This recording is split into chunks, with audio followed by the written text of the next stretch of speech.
teman-teman semua, tiba saatnya kita akan memuji dan memuliakan nama Tuhan. Mari kita bersama-sama merendahkan diri terlebih dahulu. Mari kita berdoa. Bapa di surga, terima kasih atas anugerah dan penyertaan-Mu sepanjang hari ini Tuhan. Pada saat ini kami anak-anak-Mu mau memuji dan memuliakan nama-Mu. Engkau mampukan kami para hamba-hamba-Mu melayani Engkau, penuhi kami dengan kuasa Roh Kudus-Mu Tuhan Yesus. Juga anak-anak-Mu yang berada di rumah, Engkau juga memampukan kami supaya kami layak memuliakan nama-Mu. Terima kasih Tuhan, kami mau memulai ibadah kami di dalam nama Tuhan Yesus Kristus. Haleluya. Amin. Kita akan memuji nama Tuhan. Kita katakan dengan-Mu Tuhan.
Tiba saatnya kita akan mendengarkan kebenaran firman Tuhan, kita akan memuji nama Tuhan, bukti kebesaran-Mu Tuhan dalam kehidupan kami.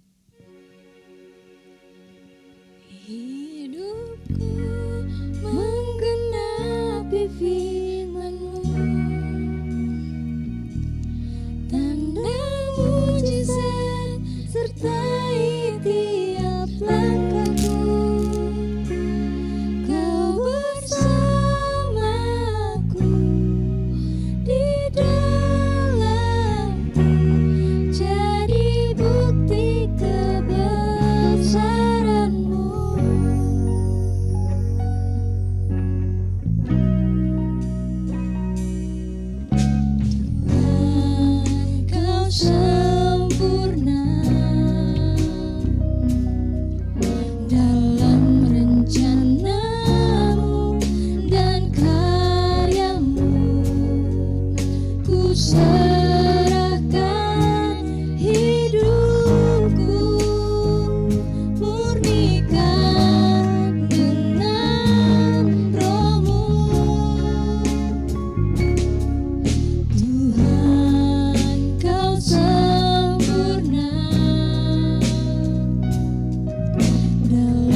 Shalom, selamat bertemu lagi remaja pemuda Yefsa di dalam ibadah pada hari ini. Dan pada saat ini saya akan mengajak kita untuk bersama-sama mendengar dan merenungkan firman Tuhan. Tapi sebelumnya mari kita satu dalam doa dulu. Kita berdoa. Kami bersyukur ya Tuhan bahwa di kesempatan hari ini kami boleh bertemu dan kami boleh bersama-sama tadi memuji Tuhan. Dan saatnya kami akan mendengar firman-Mu. Berkati ya Tuhan supaya firman yang kami renungkan ini itu menjadi bagian di dalam kehidupan kami, menjadi gaya hidup kami yang taat pada firman-Mu, sehingga hidup kami selalu disertai dan diberkati oleh Tuhan. Tolong kami supaya di masa muda kami ini kami belajar untuk mau melakukan yang terbaik bagi Engkau ya Tuhan. Terima kasih ya Tuhan, pimpin agar supaya firman ini boleh kami mengerti dan kami boleh menerapkan itu di dalam kehidupan kami masing-masing. Di dalam nama Yesus Kristus kami berdoa, kami mengucap syukur. Amin. Nah teman-teman, pada saat ini saya akan mengajak kita untuk belajar dari seorang tokoh yang bernama Samuel. Ya, kita akan belajar dari Samuel, seorang yang muda yang memberikan waktunya, memberikan hidupnya, seluruh hidupnya untuk melayani Tuhan. Dan Samuel begitu disertai, begitu diberkati oleh Tuhan. Nah, bagian firman Tuhan yang saya pilih untuk kita renungkan terambil dari 1 Samuel 2 ayat 26. Ya, 1 Samuel 2 ayat yang ke-26. Saya akan bacakan buat kita. Tetapi Samuel yang muda itu semakin besar dan semakin disukai, baik di hadapan Tuhan maupun di hadapan manusia. Sekali lagi, tetapi Samuel yang muda itu, semakin besar dan semakin disukai, baik di hadapan Tuhan maupun di hadapan manusia. Ini menarik. Ini menarik untuk kita sama-sama renungkan. Ini menarik kita ketahui supaya di masa muda kita, di masa remaja kita boleh tahu apa yang harus kita lakukan. Kita boleh mengerti apa yang Tuhan mau supaya kita lakukan itu di dalam kehidupan kita. Sehingga pertumbuhan kita bukan hanya pertumbuhan dari segi umur, tetapi pertumbuhan di dalam iman kita terus bertumbuh dan berkembang. Ada beberapa hal yang menarik yang dapat kita simak dan belajar dari Samuel. Kalau kita membaca bagaimana proses lahirnya Samuel, kita baca di dalam kitab 1 Samuel pasal 1, Samuel lahir karena ada pergumulan. Hana yang divonis mandul dan tidak bisa memiliki anak, dia sangat merindukan untuk memperoleh seorang anak. Dan kalau kita membaca di dalam kisahnya, maka Hana bergumul, Hana dengan sungguh-sungguh datang kepada Tuhan, memohon kepada Tuhan agar supaya dia memiliki seorang anak, memiliki keturunan. Samuel adalah anak dari Elkana dan Hana. Jadi sekali lagi, walaupun Hana itu mandul, tetapi dia yakin bahwa kalau dia datang sungguh-sungguh, kalau dia datang bergumul, berdoa kepada Tuhan, dan dia yakin bahwa Tuhan akan menjawab pergumulannya. Nah, ada sebuah perenungan bagi kita semua, bahwa apa yang dilakukan oleh Hana ini bisa menjadi contoh bagi kita. Orang lain boleh berkata bahwa nggak mungkin Hana punya anak. Orang mandul tentu tidak akan bisa mempunyai anak. Tetapi di sini kita melihat bahwa ada kekuatan iman, ada kesungguhan hati dari iman, ada kepercayaan yang sungguh-sungguh dari Hana. Dan kita melihat bahwa apa yang dilakukan oleh Hana itu akhirnya dijawab oleh Tuhan. Maka lahirlah seorang anak kecil yang bernama Samuel. Nah, ini poin pertama buat kita semua pada saat ini. Bahwa ketika kita mempunyai persoalan di dalam kehidupan kita, ketika ada satu tujuan yang mau kita capai, ketika ada hal-hal yang ingin kita peroleh dari Tuhan, Dan menurut orang itu tidak mungkin, tetapi bagi Allah tidak ada sesuatu yang mustahil baginya. Kalau kita mau datang sungguh-sungguh, kalau kita mau bertekun di dalam doa, permohonan kita kepada Tuhan, maka niscaya Tuhan akan menjawab itu sesuai dengan kehendak Tuhan. Diawali dengan sebuah teladan yang baik dari ibunya, maka lahirlah Samuel. Nah, ketika Hana berdoa kepada Tuhan, kalau kita membaca pasal 1 ayat 11, di situ katakan, ketika Hana berdoa dan bergumul kepada Tuhan, Hana bernasar bahwa kalau Tuhan berkenan memberikan kepadanya seorang anak laki-laki. Ya. Jadi di dalam doanya itu Hana menyebutkan secara spesifik apa yang dia mau dari Tuhan. Tuhan, saya mau anak, selesai, bukan begitu. Tetapi di situ sangat jelas dan sangat rinci. Tuhan, saya mau memperoleh seorang anak laki-laki. Maka anak itu akan diserahkan kepada Tuhan seumur hidupnya. Itu nasar daripada Hana. Ya, saudara-saudara silakan baca di dalam pasal 1 ayat 11. Hana meminta kepada Tuhan seorang anak laki-laki, dan kalau Tuhan berkenan memberikan anak itu, maka Hana bernasar bahwa anak itu akan diserahkan kepada Tuhan. Jadi kalau kita mau meminta sesuatu kepada Tuhan, memohon doa kepada Tuhan, Tuhan mau supaya kita berdoa dengan jelas. Ya, kadang kalau kita mendengar orang berdoa, ataupun mungkin kita juga berdoa, Tuhan, Engkau tahu apa yang aku mau. Memang Tuhan tahu. Tetapi Tuhan mau supaya kita mau berdoa, mau berterus terang kepada Tuhan, mau mengungkapkan dengan jelas apa yang kita miliki, apa yang mau kita terima dari Tuhan. Ini poin berikutnya yang kita belajar dari kehidupan keluarga Samuel, khususnya dari ibunya. Nah, ketika Hana bernasar kepada Tuhan dan ketika dia berdoa, dan saat Tuhan mengabulkan doanya, kita dapat lihat di dalam pasal 1 ayat 27 dan 28, saudara-saudara akan baca, Hana konsekuen dan dia menepati nasarnya kepada Tuhan. Saudara, coba kita bayangkan, ketika Hana ingin memperoleh seorang anak laki-laki dan Tuhan mengabulkan doanya, dia memperoleh anak itu, dan anak itu harus kembali dia serahkan kepada Tuhan. Berat, ya, berat. Tetapi ini adalah suatu hal positif yang kita belajar dari Hana. Kadang orang bernasar, Tuhan, kalau saya dapat pekerjaan, saya mau A, B, C, D. Tetapi ketika dia sudah memperoleh pekerjaan, dia menjadi lupa kepada Tuhan, lupa kepada janjinya kepada Tuhan. Nah, kita belajar dari Hana, bahwa ketika Tuhan menjawab pergumulannya, maka dia konsekuen untuk menyatakan janjinya kepada Tuhan, dia tepati janjinya kepada Tuhan. Tuhan sudah menepati janji Tuhan untuk memberikan seorang keturunan bagi dia. Maka ketika dia memperoleh itu, dia juga belajar untuk menepati janjinya kepada Tuhan. Kita belajar untuk melakukan hal yang sama, ya. Apa pergumulan kita? Bagi yang baru lulus, Tuhan, saya ingin pekerjaan. Kalau saya dapat pekerjaan, saya akan melayani Engkau dengan sungguh-sungguh. Bagus. Itu yang Tuhan inginkan.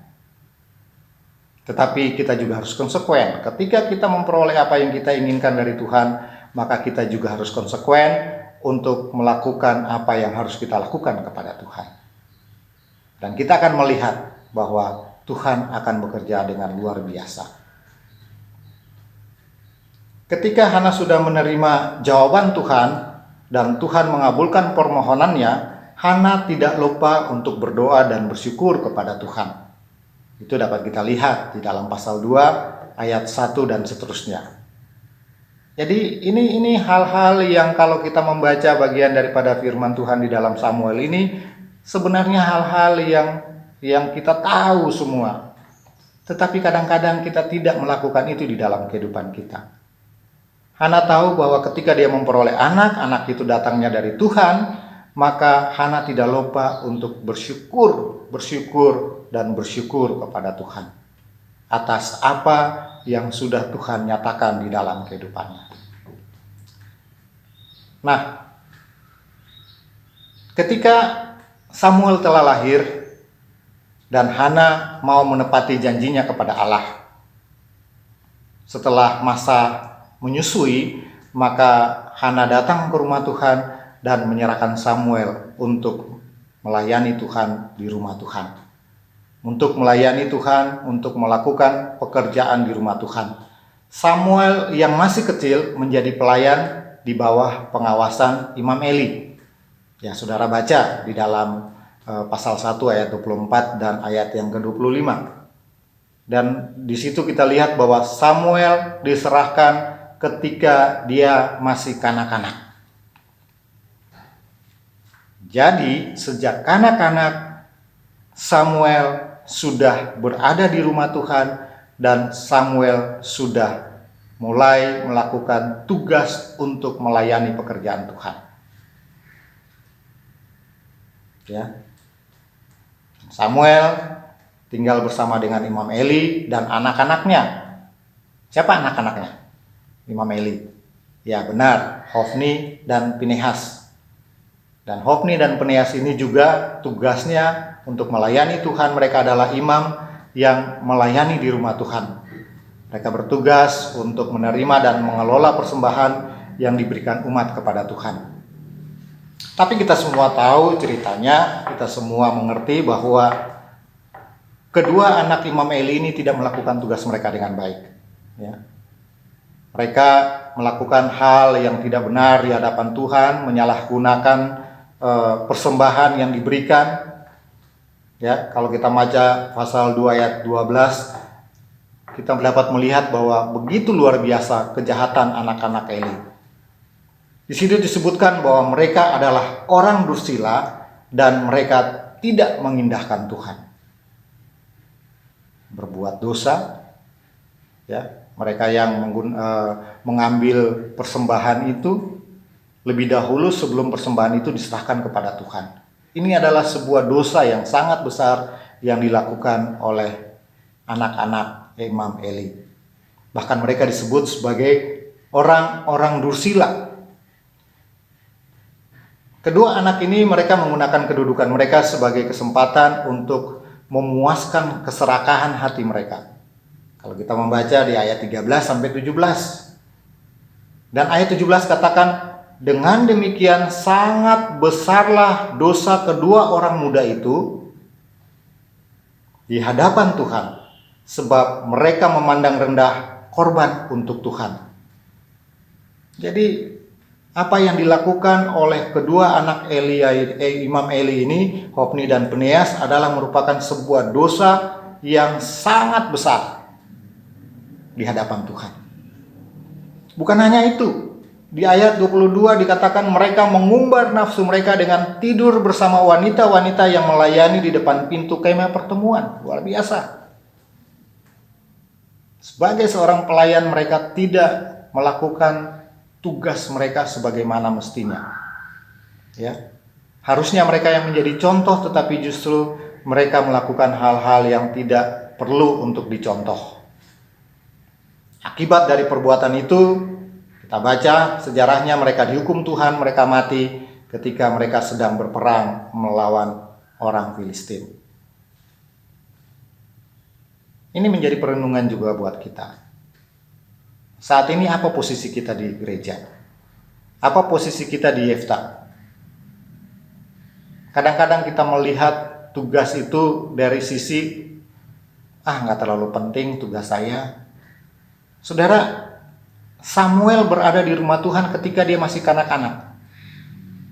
Apa yang bisa dilakukan oleh seorang kanak-kanak? Kita bertanya kepada diri kita sendiri.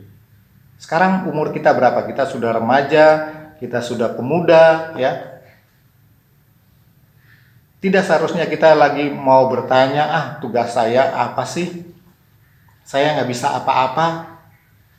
Atau saya hanya ditugaskan sebagai A, B, C, tidak penting, dan lain sebagainya.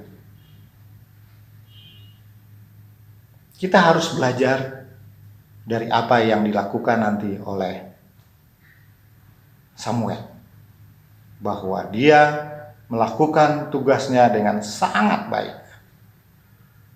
Ya.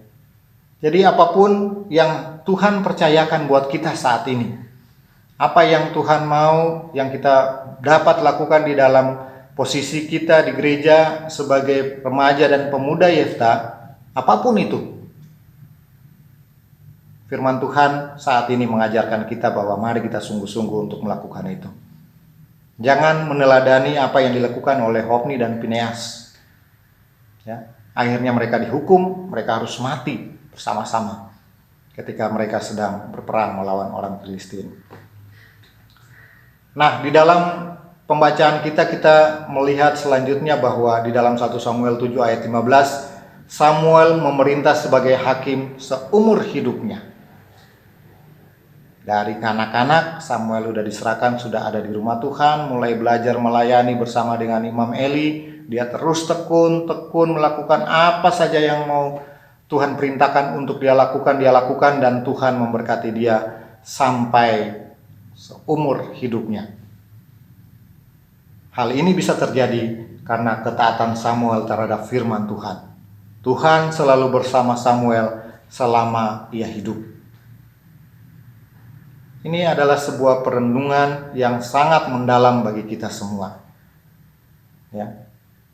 Kita akan merenungkan bersama apa yang dilakukan oleh Samuel. Kita bayangkan, masih kanak-kanak dia harus berpisah dengan orang tuanya. Itu bukan sesuatu hal yang mudah. Kita sekarang ada bersama dengan orang tua kita. Perlu apa tinggal minta. Ya. Mudah. Dan serasa hidup ini mudah sekali. Tetapi kita coba bayangkan apa yang dilakukan oleh Samuel. Dia harus berpisah dari orang tuanya dan dia harus melakukan tugas pelayanan dia. Samuel mengeluh.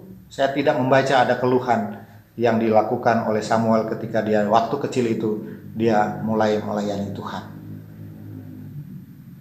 Apapun posisi kita saat ini, mari kita lakukan itu dengan baik, dengan sungguh-sungguh dan penuh ketaatan seperti yang dilakukan oleh Samuel. Samuel selalu menyampaikan kepada Tuhan. Kalau kita membaca di situ, Samuel selalu katakan dan menasihati kepada umat Israel bahwa takutlah akan Tuhan dan setialah beribadah kepada Tuhan dengan segenap hatimu. Karena ketahuilah betapa besarnya hal-hal yang dilakukan Tuhan di antara kamu. Jadi ini sebuah hal yang sudah dialami oleh Samuel dan itu yang dia terapkan dalam kehidupannya sehingga seumur hidupnya dia dipakai oleh Tuhan untuk terus melayani pekerjaan Tuhan. Pada saat Samuel berkuasa, pada saat Samuel sebagai seorang imam, begitu banyak kejahatan yang dilakukan oleh orang Israel. Tetapi Samuel tidak patah semangat. Dia terus menyampaikan firman Tuhan. Apa yang mau Tuhan sampaikan kepada umatnya dilakukan oleh Samuel dengan baik. Hal ini dilakukan karena Samuel sudah merasakan bahwa Tuhan itu begitu baik di dalam kehidupannya.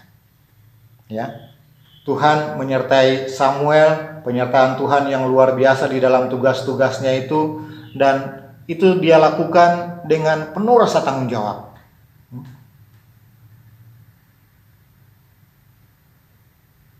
Jadi teman-teman, ini yang dapat kita renungkan bersama pada saat hari ini.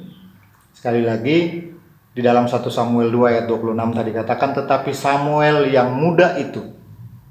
Kita sama seperti Samuel, kita sekarang masih muda. Masih banyak hal yang bisa kita lakukan bersama dengan Tuhan.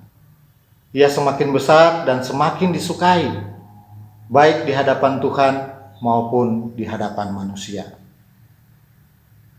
Maukah kita disukai oleh Allah? Tentu kita semua jawab mau. Kita semua juga mau supaya hidup kita itu menjadi kehidupan yang berkenan kepada banyak orang. Orang-orang yang ada sekitar kita menyukai kehidupan kita dan kita menjadi berkat bagi orang lain. Untuk menjadi orang yang disukai oleh Tuhan, maka yang Tuhan mau sama seperti yang dilakukan oleh Samuel adalah bahwa dia setia untuk melakukan tugasnya. Samuel setia melayani Tuhan dari kecil apa yang diajarkan oleh Imam Eli itu diperhatikan dengan betul. Setiap nasihat, setiap firman yang disampaikan oleh Eli sebagai mentornya, boleh dikatakan gitu, sebagai gurunya, sebagai orang yang mendampingi dia perhatikan dengan betul. Dan Samuel melakukan itu dengan baik. Sehingga kehidupan Samuel itu menyenangkan hati Tuhan.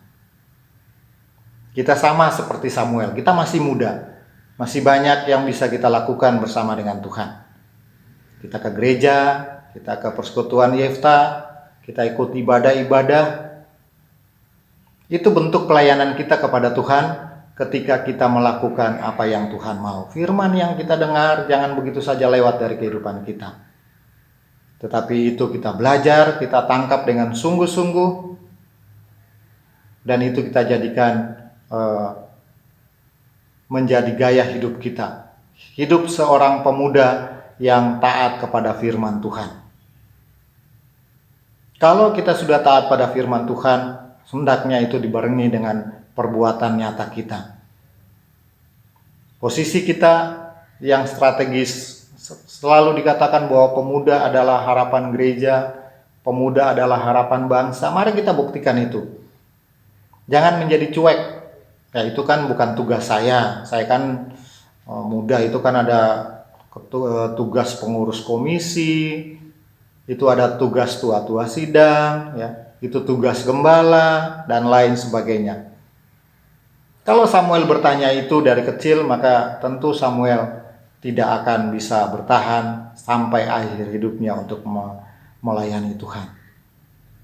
Tantangan demi tantangan Samuel alami. Coba kita bayangkan Samuel yang berada di dalam kehidupan bersama dengan kedua anak daripada Imam Eli, Hofni dan Pinehas.